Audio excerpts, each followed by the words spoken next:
بسم اللہ الرحمن الرحیم بسم اللہ الرحمن الرحیم۔ علم مقاصد شریعہ کا آج سبق نمبر 26 ہے۔ آج کے سبق کا عنوان ہے مقاصد شریعہ کو معلوم کرنے کی پہلی جگہ قرآن۔ آج کے سبق میں ہم اس پر گفتگو کریں گے کہ مقاصد شریعہ کو معلوم کرنے کے طریقے کون سے ہیں، اور اس میں جو سب سے پہلا طریقہ یہ ہے کہ ہم قرآن مجید میں تلاش کریں۔ تو آج کے سبق میں اس کے بارے میں تفصیل سے ذکر کریں گے کہ مقاصد شریعہ کو ہم قرآن مجید میں کیسے معلوم کریں گے۔ اس سے پچھلے سبق میں یعنی سبق نمبر 25 میں ہم نے اس پر گفتگو کی تھی کہ مقاصد شریعہ اگر دلیل کے خلاف ہے تو کیا کریں گے۔ اس سلسلے میں تفصیل سے مختلف صورتیں بیان کی تھی اور اس کا حکم بیان کیا تھا۔ ایک صورت یہ تھی کہ اگر نص صریح کے خلاف ہے تو پھر مقاصد کا اعتبار نہیں ہوگا۔ دوسری صورت یہ کہ نصوص میں اختلاف ہے تو پھر بعض نصوص جو مقصد کی تائید کر رہے ہیں اس کو لیں گے۔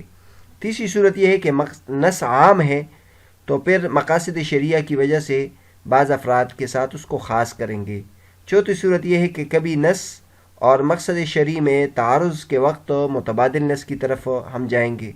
اور پانچویں صورت یہ ہے کہ مقاصد شریعہ اور ادلہ جزیہ کا تعارض ہو تو اس صورت میں اس دلیل کو ایک جزئی مسئلے کے ساتھ یا بعض افراد کے ساتھ ہم خاص کریں گے اور مقصد شرعی پر عمل کریں گے۔ آج کے سبق میں جیسے بتایا کہ ہم اس پر گفتگو کریں گے کہ مقاصد شریعہ کو کس طریقے سے ثابت کریں گے۔ تو چنانچہ یہ آپ کے سامنے ایک نقشہ ہے، مقاصد شریعہ کو ان طریقوں کے ساتھ ان دلائل کے ذریعے سے ہم ثابت کر سکتے ہیں۔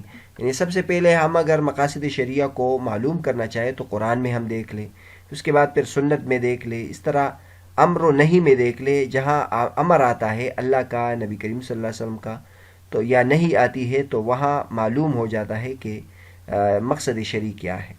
اسی طرح چوتھے نمبر پر استقراء یعنی تتبع اور تلاش سے۔ پانچویں نمبر پر احکامات کی جہاں علتیں بیان ہوتی ہے وہاں تلاش کر کے ہم معلوم کر سکتے ہیں۔ چھٹے نمبر پر اسباب نزول سے، اور ساتویں نمبر پر شارع کا سکوت یعنی کسی جگہ کا خاموش ہونا۔ آٹھویں نمبر پر آثار صحابہ سے، نویں نمبر پر عقل سلیم کے ذریعے سے، اور 10ویں نمبر پر فطرت سلیمہ کے ذریعے سے۔ انشاءاللہ اگلے اسباق میں ان میں سے بیشتر مضامین کی تفصیل آئے گی۔ آج کے سبق میں ہم صرف اس پر گفتگو کریں گے کہ قرآن مجید سے ہم مقاصد شریعہ کو کیسے معلوم کریں گے۔ تو سب سے پہلے جیسے کہ اوپر بیان کیا کہ مقاصد شریعہ کو معلوم کرنے کے مختلف طریقے ہیں، اور ان طریقوں کے ذریعے سے ہم مقاصد شریعہ کو معلوم کر سکتے ہیں، لیکن یہ ایک نوٹ کرنے کی بات ہے، یہ آپ اپنے ذہن میں رکھیں کہ مقاصد شریعہ کی تعیین میں انتہائی احتیاط کرنی چاہیے، کیونکہ مقاصد شریعہ ایک تو اس کو کہتے ہیں کہ جو شریعت کا مقصد ہے۔ تو شریعت کا مقصد یعنی اللہ تبارک و تعالیٰ کا نبی کریم صلی اللہ علیہ وسلم کے پیش نظر جو بات ہے ہم اس کا دعویٰ کرتے ہیں، تو اس بات کو ثابت کرنا انتہائی ضروری ہے اور اس میں احتیاط بہت زیادہ کرنی چاہیے۔ اور ظاہر ہے جب ہم کسی چیز کو مقصد شرعی قرار دیتے ہیں تو پھر اس کے ذریعے سے بہت سارے احکامات میں اس کے ذریعے سے ہم استدلال کرتے ہیں، اور احکامات کے استنباط میں اس کے ذریعے سے ہم بہت زیادہ مدد حاصل کرتے ہیں۔ تو ایسا نہ ہو کہ جو مقصد ہم نے متعین کیا ہے وہ غلط ہو اور اس کی وجہ سے پھر آگے استنباط میں بھی یہ غلطیاں دہرائی جائے، تو لہٰذا اس سے بہت زیادہ خطرہ ہوگا۔ لہٰذا اسی کے بارے میں جو اس فن کے امام ہیں اور بڑے عالم ہیں شیخ طاہر ابن عاشور، وہ یہی کہتے ہیں کہ اس کے بارے میں بہت زیادہ غور و فکر کر کے اور تساہل نہیں کرنا چاہیے، غور و فکر کر کے ہی ہم مقصد کی تعین کریں۔ اب تفصیل کے ساتھ قرآن مجید میں جو مقاصد ہے اس کے بارے میں ہم ذکر کرتے ہیں۔ چنانچہ ہم اگر دیکھ لیں قرآن مجید میں اللہ تبارک و تعالیٰ نے وضو کا مقصد بیان کیا ہے۔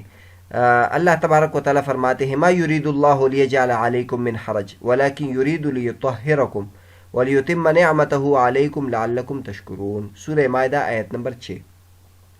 یعنی جب وضو نماز کا وقت آتا ہے تو اللہ تبارک و تعالیٰ کا حکم ہوتا ہے کہ پاکی حاصل کرو، تو وضو کرنا اور غسل کرنا اس میں بہت زیادہ تکلیف ہوتی ہے. تو اللہ تبارک و تعالیٰ فرماتے ہیں کہ اللہ تبارک و تعالیٰ یہ نہیں چاہتے کہ تمہیں تکلیف میں مبتلا کرے، لیکن اللہ تبارک و تعالیٰ چاہتے کہ تمہیں پاک کرے. تو لہٰذا وضو کا مقصد اس سے معلوم ہوا کہ اللہ تبارک و تعالیٰ کے پیش نظر یہ ہے کہ وضو سے پاکی حاصل ہو جائے.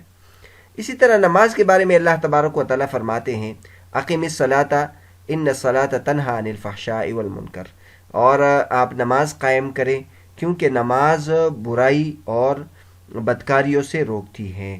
تو لہٰذا نماز کا یہ عظیم مقصد ہے کہ اس کے ذریعے سے انسان بے حیائی کے کاموں سے اور برے کاموں سے محفوظ ہوتا ہے. اسی طرح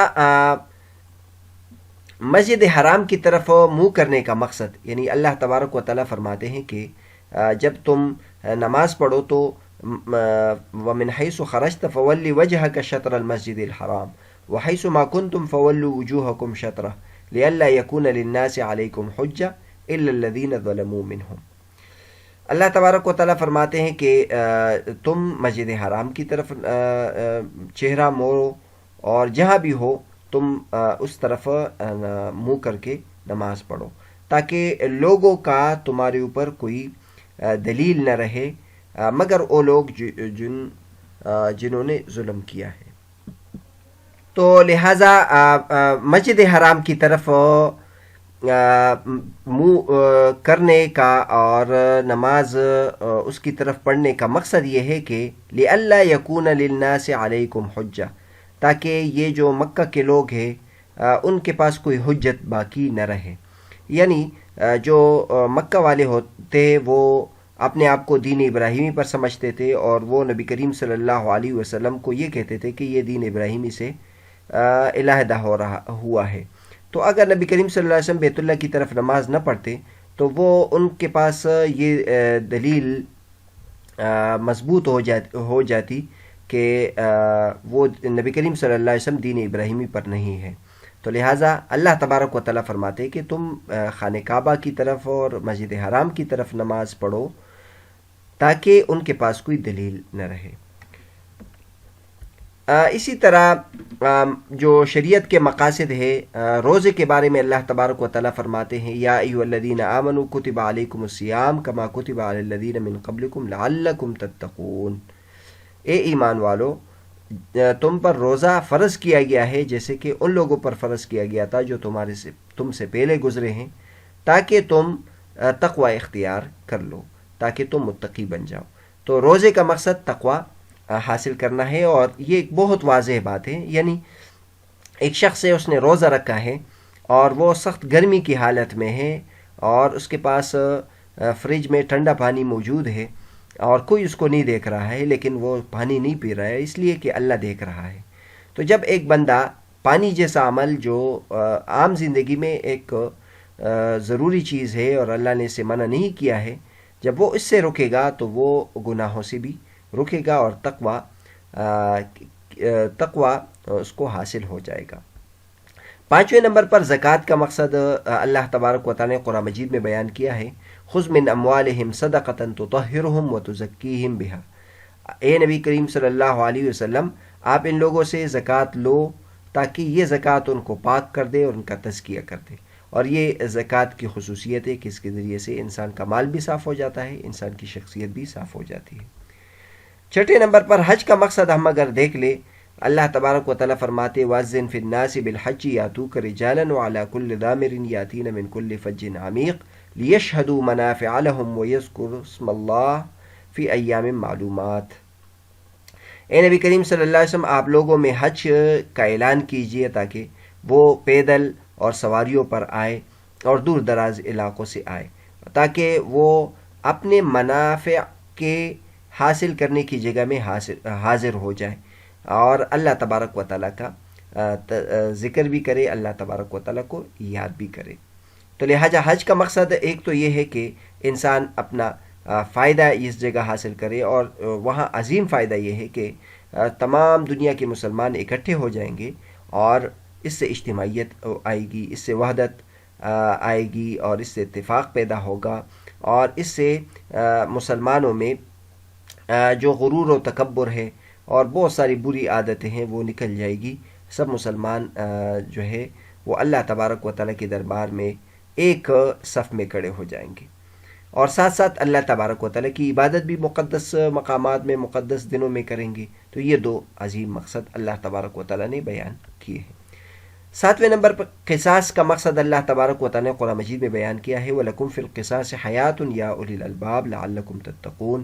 قصاص یعنی اگر کوئی شخص کسی کو قتل کرے تو اس کے بدلے میں اس کو قتل کیا جائے گا، تو اس کا مقصد یہ ہے کہ اس سے انسانیت کو زندگی ملے، کیونکہ اگر یوں لوگ ایک دوسرے کو قتل کرتے رہیں گے اور اس سے بدلہ نہ لیا جائے تو پھر یہ قتل و قتال کا سلسلہ چلتا رہے گا۔ مقاصد شریعہ قرآن مجید میں ایک تو واضح طور پر پچھلے آیات میں آپ کو بیان کیا، اس کے علاوہ مقاصد شریعہ قرآن مجید میں اللہ تبارک و تعالیٰ نے مختلف انداز سے ذکر کیے ہیں۔ تو اس کا ایک انداز یہ ہے کہ اللہ تبارک و تعالیٰ اس بات کا تذکرہ کرے کہ یہ میری مراد ہے، تو جہاں مراد اللہ پر تنصیص ہو تو وہ بھی مقصد کی نشانی ہوتی ہے، یعنی جہاں اللہ تبارک و تعالیٰ یہ ذکر کرے کہ میں یہ چاہتا ہوں تو وہ مقصد شرعی کی علامت ہوتی ہے۔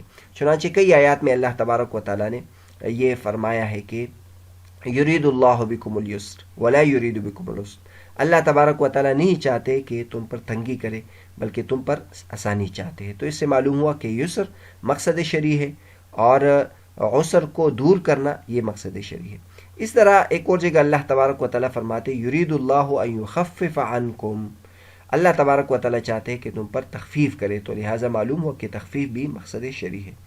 اس طرح ایک اور جگہ اللہ تبارک و تعالیٰ فرماتے ہیں ما یرید اللہ لیجعل علیکم من حرج ولکن یرید لیطہرکم، تو لہٰذا دفع حرج بھی مقصد شرعی ہے۔ ایک اور طریقہ قرآن مجید کا جو ہم نے بیان کیا تھا کہ قرآن مجید میں مقاصد شرعی کے مختلف انداز ہیں، تو دوسرا طریقہ یہ ہے کہ اللہ تعالیٰ کے محبوب عمل کا ذکر ہو، یعنی اس عمل کو اس طور پر ذکر کیا گیا ہو کہ یہ اللہ تبارک و تعالیٰ پسند کرتے ہیں۔ جیسے مثلا اللہ تبارک و تعالیٰ ایک جگہ ذکر کرتے ہیں ان اللہ یحب التوابین و یحب المتطہرین، اللہ تبارک و تعالیٰ توبہ کرنے والوں کو پسند کرتے ہیں اور پاک رہنے والوں کو پسند کرتے ہیں۔ تو اس سے معلوم ہوا کہ توبہ کرنا، رجوع کرنا یہ مقصد شرعی ہے، اور اس طرح پاک صاف رہنے کی کوشش کرنا یہ مقصد شرعی ہے۔ اسی طرح ایک جگہ اللہ تبارک و تعالیٰ فرماتے ہیں واللہ لا یحب الفساد، اللہ تبارک و تعالیٰ فساد کو پسند نہیں کرتے۔ تو اس سے معلوم ہوا کہ مفاسد، درء المفاسد اور دفع المفاسد یہ شارع کے مقاصد میں سے ہے کہ جہاں فساد پیدا ہوتا ہو اس سے دور رہنا یہ شریعت کا منشا اور مقصد۔ تو بہرحال آج کا جو ہمارا سبق تھا، سبق نمبر 26، اس میں ہم نے اس پر گفتگو کی کہ مقاصد شریعہ کو معلوم کرنے کی جو پہلی جگہ ہے وہ قرآن ہے، پہلا جو طریقہ ہے وہ یہ ہے کہ ہم قرآن مجید میں دیکھ لیں، اور اس سبق میں ہم نے اجمالاً وہ تمام طریقے بیان کیے جس کے ذریعے سے مقاصد شریعہ کو معلوم کیا جا سکتا ہے، لیکن سب سے پہلا جو ذریعہ ہے وہ قرآن مجید ہے۔ پھر یہ ہم نے ذکر کیا کہ قرآن مجید میں جو مقاصد اللہ تبارک و تعالیٰ نے ذکر کیے اس کے مختلف انداز ہیں، اور کبھی اللہ تبارک و تعالیٰ نے اس انداز میں ذکر کیا کہ یہ مراد اللہ ہے، اللہ تبارک و تعالیٰ اس کو چاہتے ہیں، اور کبھی اس طور پر اللہ تبارک و تعالیٰ نے اس کو ذکر کیا کہ یہ اللہ کا محبوب عمل ہے۔ اگلے سبق میں ہم اس پر گفتگو کریں گے کہ مقاصد شریعہ کو معلوم کرنے کی جو دوسری جگہ ہے وہ احادیث ہے، یعنی یہ بتائیں گے کہ احادیث میں ہم کس طریقے سے مقاصد شریعہ کو معلوم کر سکتے ہیں۔